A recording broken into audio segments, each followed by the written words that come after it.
ദേവസ്വം മന്ത്രി നമ്മുടെ യു.പി. മുഖ്യമന്ത്രിയുടെ മെസ്സേജ് വായിക്കാൻ അദ്ദേഹത്തിൻ്റെ ഒരു അവസരം കിട്ടി. വളരെ ഒരു ആവേശകരമായിട്ടായിരുന്നു അദ്ദേഹം വായിച്ചത്. അദ്ദേഹത്തിൻ്റെ ബോഡി ലാംഗ്വേജ് കണ്ടാൽ അറിയാം എന്തൊരു ആവേശമായിരുന്നു യു.പി. മുഖ്യമന്ത്രിയുടെ ആ സന്ദേശം വായിക്കുന്നത്. ആ ഒരു മെച്ചം ഒഴിച്ചാൽ അയ്യപ്പ സംഗമം എന്ന് പറയുന്നത് രാഷ്ട്രീയമായിട്ട് സംഘടിപ്പിച്ചൊരു പരിപാടിയാണെന്ന് വ്യക്തമായിട്ടുള്ള ഒരു കാര്യമാണ്. അയ്യപ്പ സംഗമത്തെക്കുറിച്ച് എനിക്ക് മനസ്സിലാക്കാൻ സാധിച്ചത് അയ്യപ്പ ഭക്തരായിട്ടുള്ള ആളുകൾ മുഴുവൻ തള്ളിക്കളഞ്ഞ ഒന്നായിട്ടാണ് അത് മനസ്സിലാക്കാൻ സാധിക്കുന്നത്.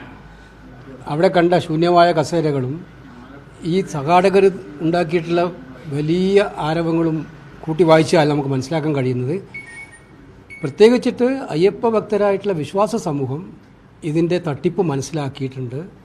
ഇത് ഇപ്പോൾ തെരഞ്ഞെടുപ്പിനെ മുന്നിൽ കണ്ടുകൊണ്ട് തട്ടിക്കൂട്ടിയ ഒരു പരിപാടിയാണെന്ന് എല്ലാവർക്കും ബോധ്യപ്പെട്ടിട്ടുണ്ട് എന്നുള്ളതാണ് ഇന്നലെ ഉദിച്ചിരുന്ന കാര്യം. പിന്നെ ആകെ ഉണ്ടായൊരു നേട്ടം ഞാൻ കണ്ടത്, നമ്മുടെ ദേവസ്വം മന്ത്രി നമ്മുടെ യു.പി. മുഖ്യമന്ത്രിയുടെ മെസ്സേജ് വായിക്കാൻ അദ്ദേഹത്തിൻ്റെ ഒരു അവസരം കിട്ടി. വളരെ ഒരു ആവേശകരമായിട്ടായിരുന്നു അദ്ദേഹം വായിച്ചത്. അദ്ദേഹത്തിൻ്റെ ബോഡി ലാംഗ്വേജ് കണ്ടാൽ അറിയാം എന്തൊരു ആവേശമായിരുന്നു യു.പി. മുഖ്യമന്ത്രിയുടെ ആ സന്ദേശം വായിക്കുന്നത്.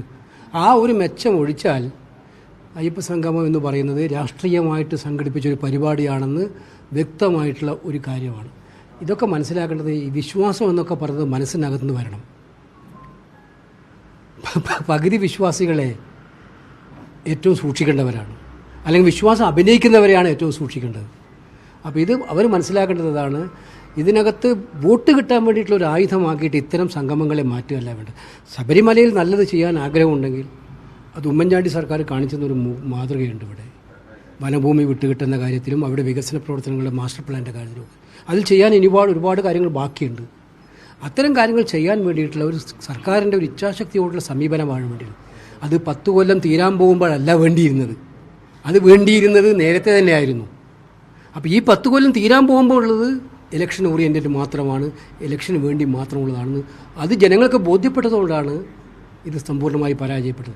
ഇനി അവർക്ക് എന്ത് വേണമെങ്കിലും പറയാം, AI വീഡിയോ ആണ്, മറ്റു പ്രശ്നങ്ങളാണ്, ഇത് തകർന്നതാണ്. പക്ഷേ അവിടെ ഉണ്ടായിരുന്ന മാധ്യമപ്രവർത്തകരൊക്കെ ഉണ്ടായിരുന്നല്ലോ, അവരും AI വീഡിയോയിൽ കുടുങ്ങിപ്പോയോ? മാധ്യമങ്ങളാണല്ലോ ഇതൊക്കെ പുറത്തു കൊണ്ടുവന്നത്, ഇപ്പോൾ സമൂഹ മാധ്യമങ്ങളുണ്ട്.